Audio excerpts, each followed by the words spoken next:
लन यख्लुकू ज़ुबाबन वलव इज्तमऊ लह। अल्लाह की मखलूक में एक मामूली हकीर छोटी सी मखलूक में से एक मखलूक है जिसे आप मक्खी कहते हैं, ये सारी कायनात जमा हो जाए एक मक्खी को नहीं बना सकती।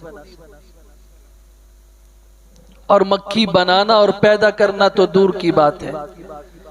वइन यस्लुबहुमुज़्ज़ुबाबु शयअन ला यस्तनक़िज़ूहु मिन, अगर वो मक्खी इनकी किसी चीज को, जर्रे को उठा के ले जाए तो उससे छुड़ा भी नहीं सकते। ज़अफ़त तालिब वल मतलूब, जो मांगने वाला है वो भी इसी तरह कमजोर है, जिससे तलब किया जा रहा है वो भी कमजोर है।